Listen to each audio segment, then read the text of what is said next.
great deal of fog. My uncle, your host, Red Green!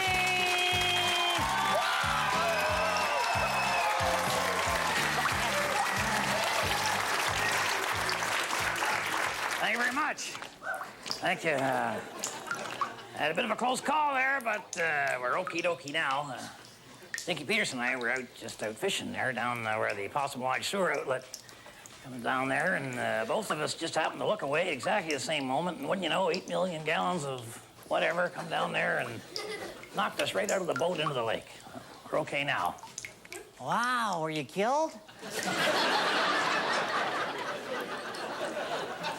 Do I look like I was killed, Harold? Yeah. Were you scared? I bet you were scared. Did you scream? You must have screamed. Did you scream like, ah! Like that? You scream like that, or you scream like, oh! Sometimes you get water and you go, ah. Sometimes but your life flashed before your eyes? It is now.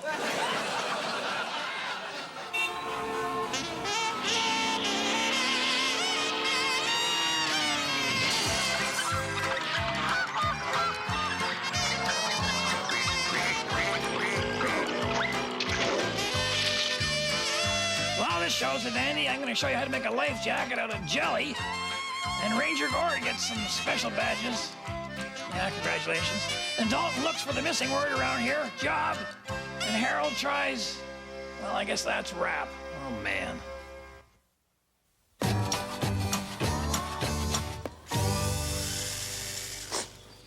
There, that's better. Uncle Red, you must have been some scared when you saw that wall of water coming at you. Oh, man, Harold, I'm telling you. I screamed to Stinky. I said, Stinky, if God gets us out of this one, I'll never miss church again. And then I felt this hand lift me up, and I saw a long tunnel with a light at the end, and I was moving towards the light. Wow. Yeah. Uncle Red, you had an outer body near-death experience. Yes! Oh, yes, yes! I heard all about these on the JoJo Psychic Alliance hotline. Yeah. You felt the hand of God and you saw the gateway to the afterlife. No, Harold. I felt the hand of Moose Thompson, and I saw the storm sewer to Possum Lodge. I walked out. I'm fine, Harold. Okay. Well, I can't wait to see you at church. What are you talking about, Harold? Well, you said if God saved you, you'd go to church. Oh, yeah, but God didn't save me. Moose did. Come on, Uncle Red. Moose was merely God's tool. Moose is everybody's tool, Harold. No. You promised. You gotta go to church. You gotta go to church now. You gotta go to church. You gotta go to church. You said if you don't, you'll turn into a pillar of salt or something. Well, Harold, you do go to church. Look what you turned into. I'll take my chances. I got a real treat for you. Where you go, Bill? Up and over. Where you go? Where you go? Oh, man. Ow. Ow. Later on in the show, we're going to have some martial arts from Bill there. But first, there's a little teaser here, a little demonstration. He's going to do a little forehead foo here, I believe this is called. It's kind of lumber against lumber. Unfortunately, Bill's got the softwood. Welcome to the expert portion of the show. Now, this week's expert portion of the show, we have two experts, one being my Uncle Red and his good friend, Mr. Dalton Humphrey.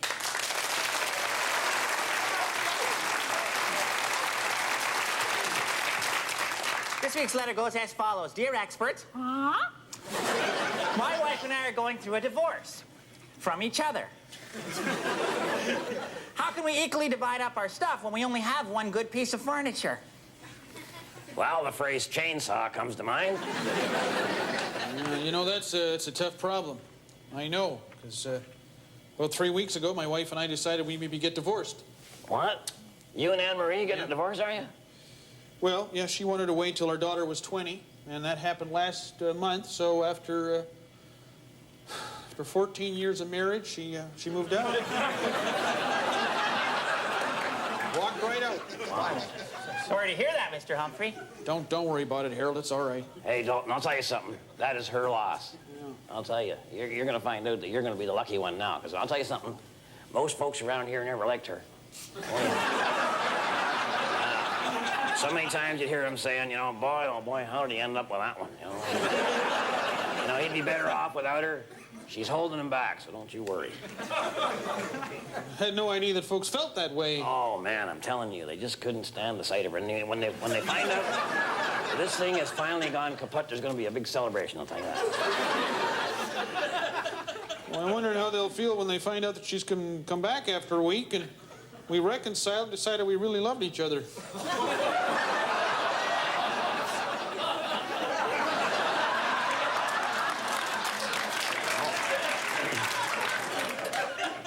Just off the top of my head,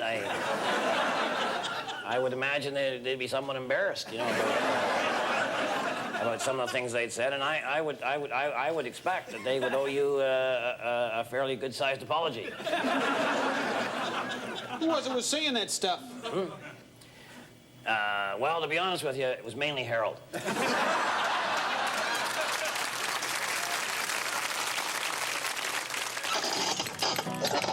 Oh, plants shrivel up when you walk in the room. People pull back when you're near. Animals reel, fall down and go boom. And the reason is perfectly clear. You got halitosis. It's not osmosis. It ain't no bed of roses. It's halitosis. Eyes will water, friends will fall. Halitosis is worse than having no breath at all.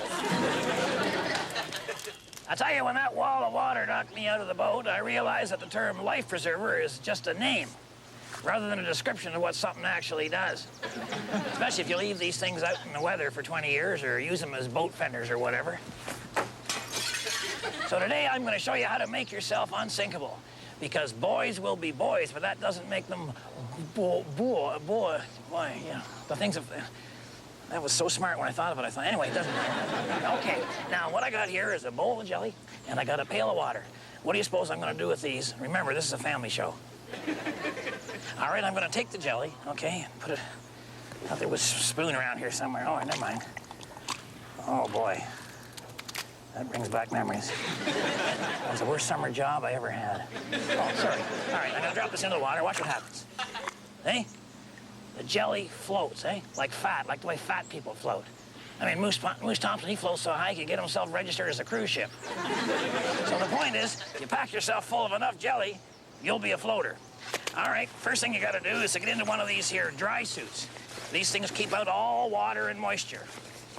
They also keep it in, so make sure you drop in at the John before you hop into this unit.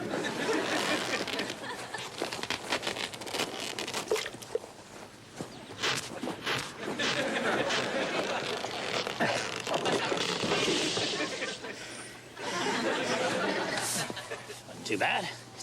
All right, now all we gotta do is put the man-sized wetsuit over top. Oh, good.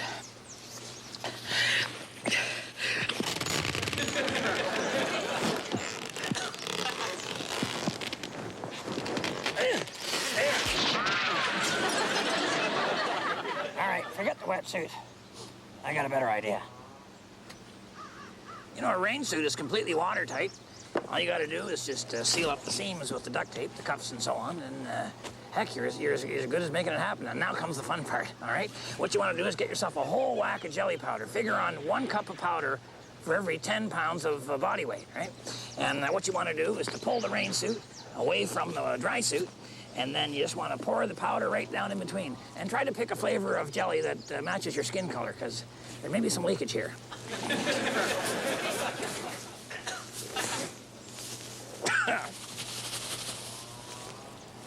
Maybe I should have put that in there with an insulation blower, but we're on a budget here. All right, now all you do is add the water. This is pretty self-explanatory, although it is hard to explain to people who are passing by. All right, now all you gotta do is mix the water with the jelly powder.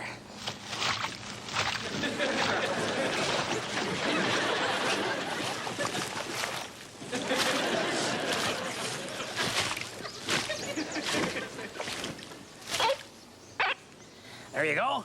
You're set. You're unsinkable. So remember, women don't find you handsome. They should at least find you handy. They'll find me fishing. Do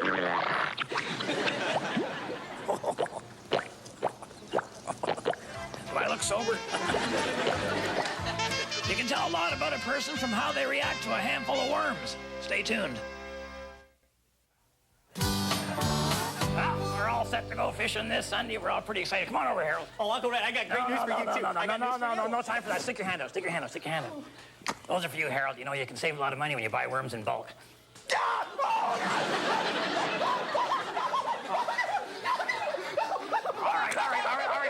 right. Suit yourself. I'll take them. That's fine. You can't go fishing this Sunday. You're going to be in church. Sorry, Harold, but come Sunday, you're going to find me out on the lake. Well, see, that's part of my exciting news. We're having our very first floating church service this Sunday. We're all going to meet, tie the boats together, and we're going to have a service right out in the middle of the lake. Well, you know, I wouldn't mind sitting in a pew that had a 200 horsepower outboard on the back. Alrighty then. So I will see you in church on Sunday. I guess I won't need these then. Oh, no! Don't get... For those of you who are looking for somebody on the cutting edge of safety, look no further than my pal, Buzz Sherwood. Hey, chubby red guy. And Harold! All right, Buzz, let's talk safety, huh? Yeah, let's talk safety. Let's talk to the guys out there that think they're wimping out when they're saying they're hurt. I say it's okay to say uncle. My aunt taught me that. All right, there you go. See, it takes a big man to admit that he needs help. Oh, yeah. Take me, for example. You know, this afternoon we're out on the water, we're horsing around, I've hurt myself, I need to go to the hospital. I'm not too proud to admit it. Oh, my gosh, what happened? What were you doing? Well, we and the guys, we were trying this new thing out. We call it whitewater para-air skiing. Wow, sounds dangerous, Buzz. We're starting to think so, too. Yeah. See, what you do is you strap on a pair of skis behind the plane, tows you out on the lake and up 5,000 feet. Then you pull this release here, and you drop. But not before you pull your parasail out, and you glide around the lake for a while, and then you release that at 100 feet, and you fall right into Mercury Creek Rapids.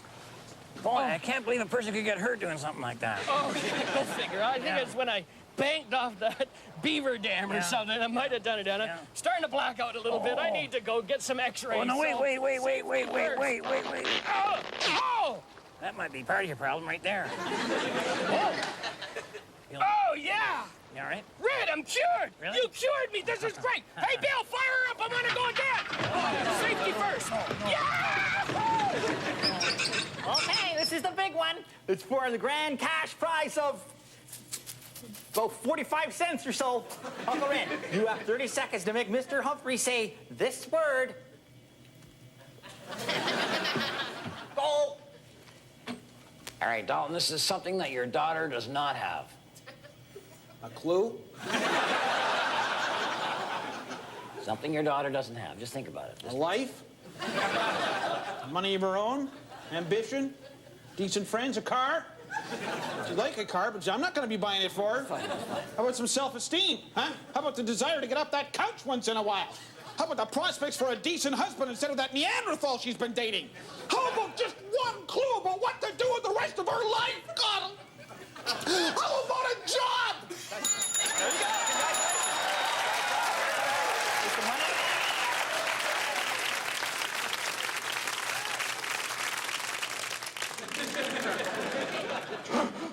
You know, there are so many uses for the common everyday hammer, you pretty much have to list them alphabetically. A for ABBA, B for Bee Gees, C for Captain Tennille.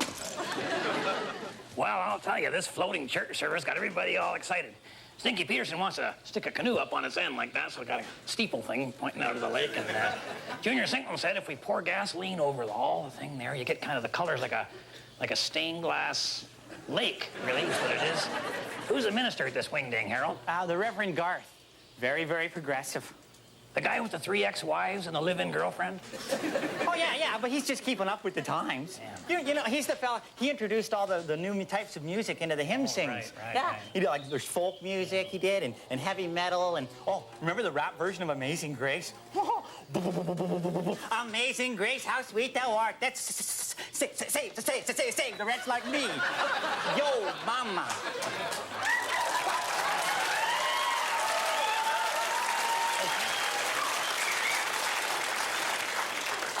You like rap, do you, Harold? Oh, yeah. Stick your knuckles out. Hey. Oh, hey, man, safety first. I'm Buzz Sherwood. And, you know, if you go flying your plane, don't go chasing birds, okay? Because, like, you might think it's fun, but it's not. It's dangerous, man. And besides, if you hit one, there's only enough for, like, one serving. Well, meanwhile, back at the martial arts demonstration, Bill's going to try a kind of a running attack on the... That's the rope there, Bill. Sorry, you're fine. A little bit of running attack on the board, and kind of went, did the up and over thing, and oh my God! Hey, you know, he split the board, and which was real convenient for what we had planned next. Rest in peace, Bill. Of course, he's fine, you know, Bill. And okay, we got the karate. We got a karate thing going on here, Harold. Karate. That's very. What? Oh my God. Oh yeah. Oh. All right. This is my apologies to sumo wrestlers everywhere. Holy mackerel. Oh man. What a tractor tire. You know, when I started doing this program, what I really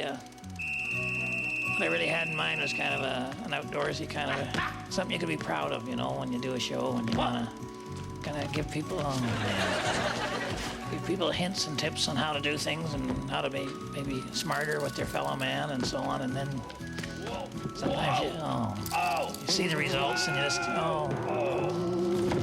it's just not totally what I had in mind when I was, yeah, fine.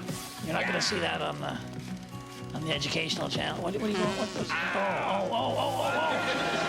All right. Well, I guess we've seen the last of Bill. And okay, Harold, you win. Where you go? Oh. Saved by the bell there, Bill. Stay tuned. It doesn't get any better. Ranger Gord gets a bunch of medals. Our church service out on the lake is turning into a great big attraction. Guess who's coming? Who is the one person who has made more North American men turn to religion than anybody else? Lorena Bobbitt? Harold, for God's sake.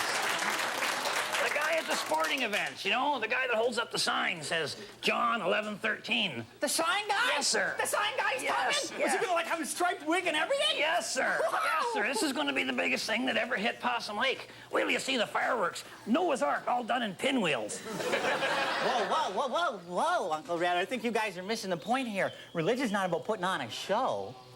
And that's why they get the lousy turnout, Harold. You know, you add a couple of miracles and a little pizzazz to the service there, you can turn a money-losing venture into a big-time cash cow with international franchise potential. Oh. Is this you speaking in tongues, Uncle Red? I got religion, Harold. Oh, heaven help us. Red Green! And Harold! Guess what? I got a big promotion. Promotion, Gord? Yes, sir. After 16 years of being a Forest Ranger Grade 3, I'm now being promoted to Forest Ranger Grade 2. Well, congratulations to you, Gord. By golly, eh? Thanks very much. You sure paid your dues, young fella. Oh, yeah. 16 years up here all alone? Yeah. So where are you going to be working now, do you think? Here. Oh. Yeah. Oh, but I guess you get the big raise in pay, huh? I don't know. I haven't had a paycheck in over 10 years. But I guess it's more. I mean, it doesn't matter. Anyway, the thing is, I get to decorate my uniform with all these service medals. The forestry department must have dropped them off. I found them in a pile over there. Those are beer bottle caps, Gord. Red, everybody knows you're not allowed to drink beer in the forest. Oh, yeah. Of course. What was I thinking? I don't know. Okay, now, this one says Bud. Yeah. Okay, now that's for Buddy of the Forest. Oh, for goodness sakes. Huh? Now, this one says 50. That's for 50 years. 50 months of service. Okay, yeah. Boy, I get 4 of these. All right. Ooh. What you got there? 4. Now, this one says... Yeah. This one says Logger. Yeah. That's for my work protecting the forest against loggers. That'll be it. Yeah. I thought logger was spelled with an O. Doesn't matter. Okay, great, doesn't matter. So, can you stick around for the presentation ceremony? Well, we wouldn't miss it for the world, would we, Harold? Okie dokie. Ranger! Quick! March! Whoop!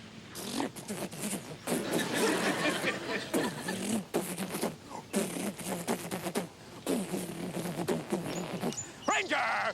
Small jump! Forward! Ranger! Big jump! Quick! March!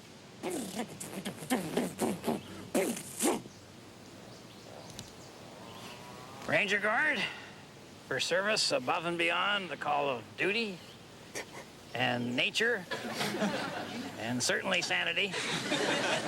Congratulations to you, sir.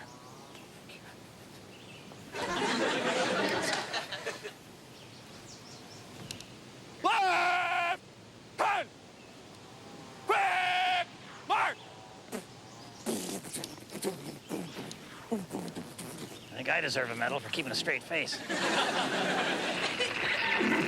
It's mail call. Ow. All right, here's our letter this week, and it's from Larry in Michigan. And Larry writes, Dear Red, does everyone in Canada speak French? Well, yeah, a little, you know, or as the French would say, un peu. And we all try to speak a little French like that, you know, try to keep the country together. So far, it's not going all that well, actually. I wonder why. Oui, c'est est un gros dommage. Un et un mysterio pour moi. N'est-ce que Pasca?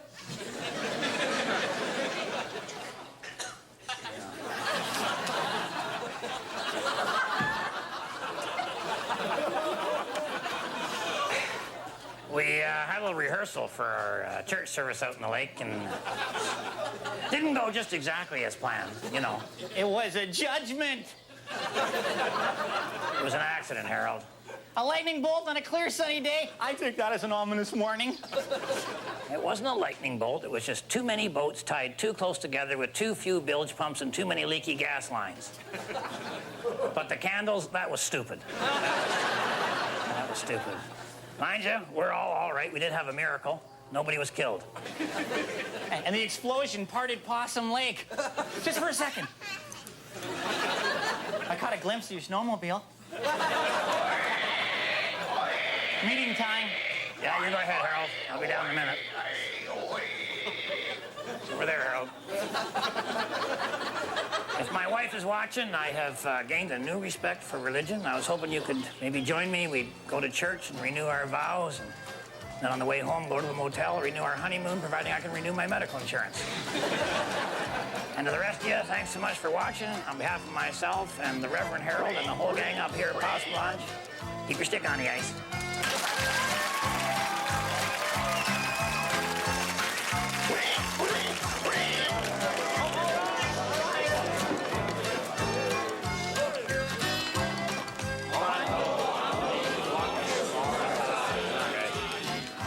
Hey, it's just I want to announce that Stinky Peterson will be having a family reunion again. There's been no location decided, but he said, don't worry, you'll know where. Just follow your nose.